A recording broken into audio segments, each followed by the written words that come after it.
Hello, hello, hello. What's up, everybody? My name's Sunny, and I make satisfying sounds. And in today's super special holiday edition of Satisfying Sounds, I'll be reading to you the first section of Christmas Carol by Dickens, published in 1843. So it is copyright free. Happy holidays. A Christmas Carol. Stave 1. Marley's Ghost. Marley was dead. To begin with, there is no doubt whatever about that. The register of his burial was signed by the clergyman, the clerk, the undertaker, and the chief mourner. Scrooge signed it, and Scrooge's name was good upon change for anything he chose to put his hand to. Old Marley was as dead as a doornail. Mind, I don't mean to say that I know of my own knowledge what there is particularly dead about a doornail. I might have been inclined myself to regard a coffin nail as the deadest piece of ironmongery in the trade. But the wisdom of our ancestors is in the simile, and my unhallowed hand shall not disturb it, or the country's done for. You will therefore permit me to repeat, emphatically, that Marley was as dead as a doornail. Scrooge knew he was dead? Of course he did. How could it be otherwise? Scrooge and he were partners for I don't know how many years. Scrooge was his sole executor, his sole administrator, his sole assign, his sole residue litigate, his sole friend, and sole mourner. And even Scrooge was not so dreadfully cut up sad by the sad event, but that he was an excellent man of business on the very day of the funeral, and solemnized it with undoubted bargain. The mention of Marley's funeral brings me back to the point I started from. There is no doubt that Marley was dead. This must be distinctly understood, or nothing wonderful can come of the story I am going to relate. If we were not perfectly convinced that Hamlet's father died before the play began, there would be nothing more remarkable in his taking a stroll at night in an easterly wind upon his own ramparts than there would be in any other middle-aged gentleman rashly turning out after dark in a breezy spot, say St. Paul's churchyard, for instance, literally to astonish his son's weak mind.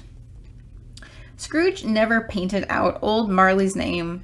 There it stood, years afterwards, above the warehouse door, Scrooge and Marley. The farm was known as Scrooge and Marley. Sometimes people new to the business called it Scrooge, and sometimes Marley, but he answered to both names. It was all the same to him. Oh, but he was a tight-fisted at the grindstone Scrooge, a squeezing, wrenching, grasping, scraping, clutching, covetous old sinner, hard and sharp as flint, from which no steel had ever struck out generous fire. Secret and self-contained, and solitary as an oyster, the cold within him froze his old features, nipped his pointed nose, shriveled his cheeks, stiffened his gait, made his eyes red, his thin lips blue, and spoke out shrewdly in a grating voice, a frosty rime on his head, and on his eyebrows his wiry chin. He carried his own low temperature always about with him. He iced his office in the dog days, and didn't thaw at 1 degree at Christmas. External heat and cold had little influence on Scrooge. No warmth could warm, no wintry weather chill him. No wind that blew was bitterer than him. No following snow was more intent upon its purpose. No pelting rain was less open to entreaty. Foul weather didn't know where to have him. The heaviest rain and the snow and the hail and the sleet could boast of the advantage over him in only one respect. They often came down handsomely, and Scrooge never did. Continuing. Nobody ever stopped him in the street to say, with gladsome looks, "My dear Scrooge, how are you? When will you come to see me?" No beggars implored him to dispo a trifle. No children asked him what it was o'clock. No man or woman ever once in all of his life inquired the way to such a place of Scrooge. Even the blind man's dog appeared to know him, and when they saw him coming up, would tug their owners into doorways and up courts, and then would wag their tails as though they said, "No eye at all was better than an evil eye, Dark Master." But what did Scrooge care? It was the very thing he liked, to edge his way along the crowded paths of life, warning all human sympathy to keep its distance, was what the knowing ones called nuts to Scrooge. Once upon a time, of all the good days in the year, on Christmas Eve, Scrooge sat busy in his counting house. It was cold, bleak, biting weather, foggy withal, and he could hear the people in the court outside go wheezing up and down, beating their hands upon their breasts and stamping their feet upon the pavement stones to warm them. The city clocks had just only gone 3, but it was quite dark already. It had not been light all day. The candles were flaring in the windows of the neighboring offices like ruddy smears upon the palpable brown air. The fog came pouring in at every chink and keyhole, and was so dense without that although the court was of the narrowest, the house opposite were mere phantoms, to see the dingy cloud come dropping down, obscuring everything. One might have thought that nature lived hard by, and was brewing on a large scale. The door of Scrooge's counting house was open that he might keep his eye upon his clerk, who in a dismal little cell beyond, a sort of tank, was copying letters. Scrooge had a very small fire, but the clerk's fire was so very much smaller that it looked like one coal, but he couldn't replenish it. For Scrooge kept the coal box in his own room, and was so surly as the clerk came in with a shovel. The master predicted that it would be necessary for them to part. Wherefore the clerk put on his white comforter and tried to warm himself at the candle, in which effort, not being a man of strong imagination, he failed. "A Merry Christmas, Uncle! God save you!" cried a cheerful voice. It was the voice of Scrooge's nephew, who came upon him so quickly. This was the first intimation he had of his approach. "Bah!" said Scrooge. "Humbug!" He had so heated himself with rapid walking in the fog and frost, this nephew of Scrooge's, that he was all in a glow. His face was ruddy and handsome. His eyes sparkled, and his breath smoked again. "Christmas a humbug, Uncle," said Scrooge's nephew. "You don't mean that, I'm sure." "I do," said Scrooge. "Merry Christmas. What right have you to be merry? What reason have you to be merry? You're poor enough." "Come then," returned the nephew gaily. "What right have you to be dismal? What reason have you to be morose? You're rich enough." Scrooge, having no better answer ready, on to spur of the moment, said "Bah!" again, and followed it up with "Humbug." "Don't be cross, Uncle," said the nephew. "What else can I be?" returned the uncle, "when I live in a world of fools as this? Merry Christmas, out upon Merry Christmas! What's Christmas time to you but a time for paying bills without money, a time for finding yourself a year older and not an hour richer, a time for balancing your books and having every item in 'em through a round dozen months presented dead against you? If I could work my will," said Scrooge indignantly, Every idiot who goes about with Merry Christmas on his lips should be boiled in his own pudding and buried with a stake of holly through his heart, he should." "Uncle," pleaded the nephew. "Nephew," returned the uncle sternly, "keep Christmas in your own way and let me keep it in mine." "Keep it?" repeated Scrooge's nephew. "But you don't keep it." "Let me leave it alone then," said Scrooge. "Much good day to you. Much good it has ever done you." "There are many things from which I might have derived good, by which I have not profited, I dare say," returned the nephew.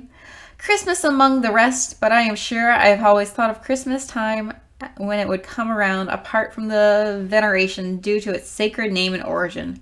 If anything belonging to it can be apart from that, as a good time, a kind of forgiving, charitable, pleasant time.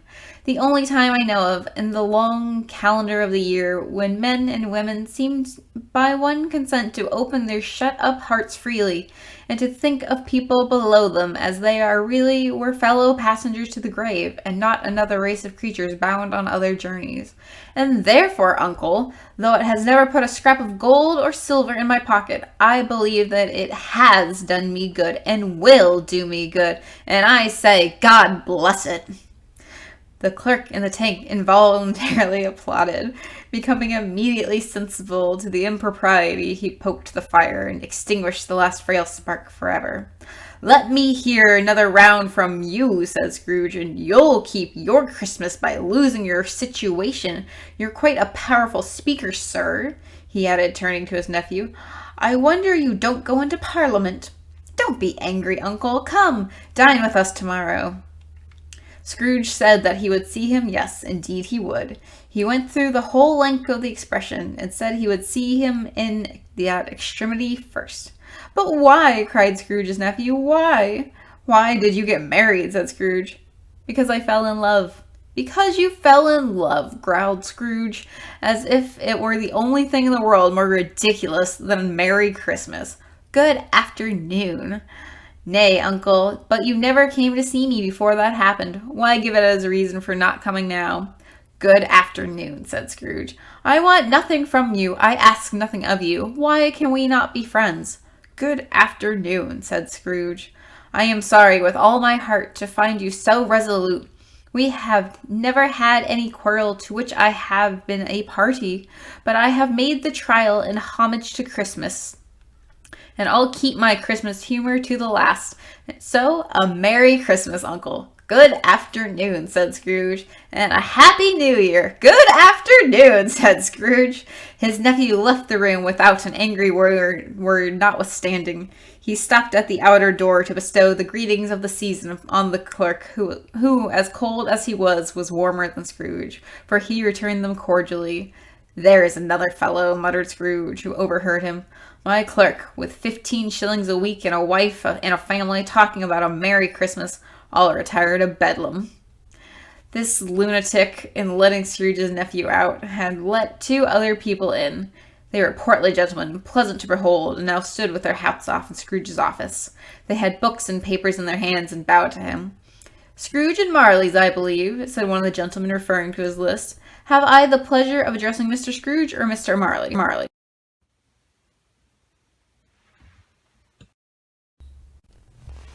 Ooh. "Mr. Marley has been dead 7 years," Scrooge replied. "He died 7 years ago this very night.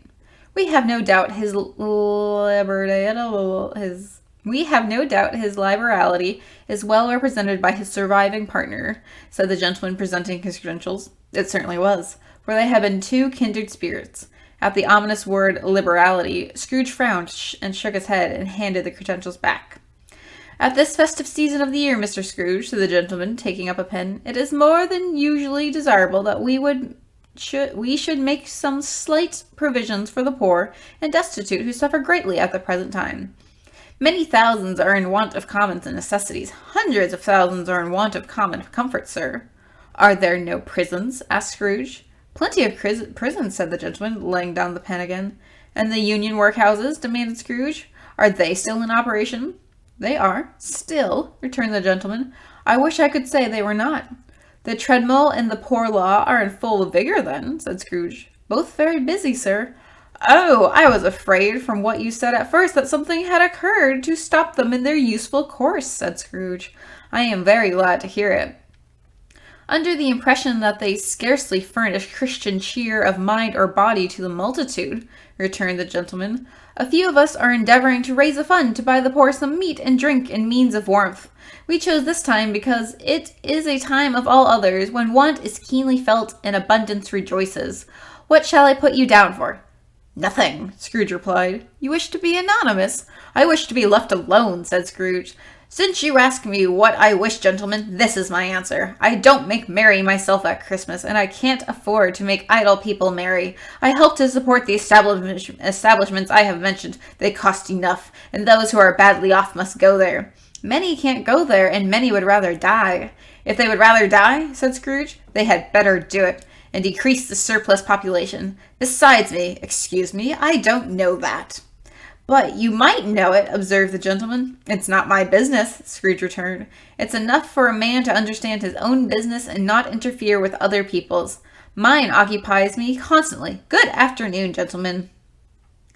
Seeing clearly that it would be useless to pursue their point, the gentleman withdrew. Scrooge resumed his labors with an improved opinion of himself, and in a more fastidious temper than usual with him.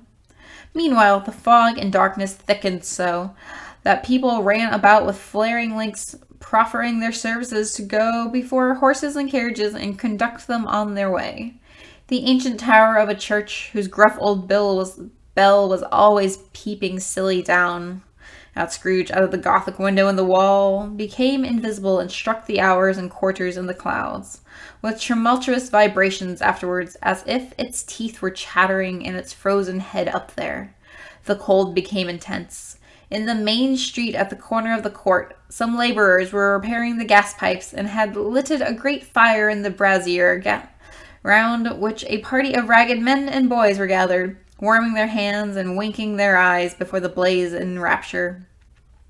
The water plug being left in solitude, its overflowing suddenly congealed and turned to misanthropic ice. The brightness of the shops where holly sprigs and berries crackled in the lamp heat of the windows made pale faces ruddy as they passed. Poulterers' and grocers' trade became a splendid joke, a glorious pageant, with which it is next to impossible to believe that such dull principles as bargain and sale had anything to do. The Lord Mayor, in the stronghold of the mighty Mason House, gave orders to his 50 cooks and butlers to keep Christmas as a Lord Mayor's household should. And even the little tailor, whom he had fined 5 shillings on the previous Monday for being drunk and bloodthirsty in the streets, stirred up tomorrow's pudding in his garret, while his lean wife and the baby sallied out to buy the beef. Foggier yet and colder, piercing, searching, biting cold, if the good Saint Dustin had but nipped the evil spirit's nose with a touch of such weather as that, instead of using his familiar weapons, then indeed he would have roared to lusty purpose. The owner of one scant young nose gnawed and mumbled by the hungry cold as bones are gnawed by dogs. Stooped down at Scrooge's keyhole to regale him with a Christmas carol, but at first sound of "God bless you, merry gentlemen, may nothing you dismay," Scrooge seized the ruler with such energy of action and the singer fled in terror, leaving the keyhole to fog and even more congenial frost. At the length of the hour of shutting up, the counting house arrived. With an ill will, Scrooge dismounted from his stool and tacitly admitted the fact to the expectant clerk in the tank, who instantly snuffed his candle out and put on his hat. "You'll want all day tomorrow, I suppose," said Scrooge. "If quite convenient, sir." "It's not convenient," said Scrooge, "and it's not fair. If I was to stop 1/2 for it, you'd think yourself ill-used, I'll be bound." The clerk smiled faintly. "And yet," said Scrooge, "you don't think me ill-used when I pay a day wages for no work." The clerk observed that it was only once a year. "A poor excuse for picking a man's pocket every 25th of December," said Scrooge, buttoning his greatcoat to the chin. "But I suppose you must have the whole day. Be here all earlier next morning." The clerk promised he would, and Scrooge walked out with a growl. The office was closed in a twinkling, and the clerk, with his long ends of his white comforter dangling below his waist, for he boasted no greatcoat, went down a slide on Cornhill at the end of the lane, 20 times in honor of it being Christmas Eve, and then he ran home to Camden Town as hard as he could to play at blind man's buff. Scrooge took his melancholy dinner in his usual melancholy tavern. Having read all the newspapers and beguiled the rest of the evening with his banker's book, went home to bed. He lived in his chambers, which had once belonged to his deceased partner.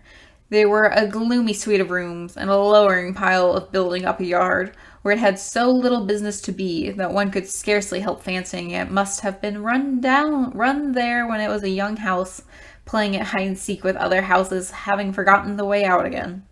It was old enough now, and dreary enough, for nobody lived in it but Scrooge, the other rooms being all let out as offices. The yard was so dark that even Scrooge, who knew its every stone, was fain to grope with his hands. The fog and frost so hung about the black old gateway of the house that it seemed as the genius of the weather sat in the mournful meditation through the threshold. Now it is a fact that there was nothing at all particular about the knocker of the door, except it was very large. It is so, in fact, that Scrooge had even seen it night and morning during the whole residence of that place. Also that Scrooge had little of what is called fancy about him as any man in the city of London, even including with which a bold word the corporation alderman in livery.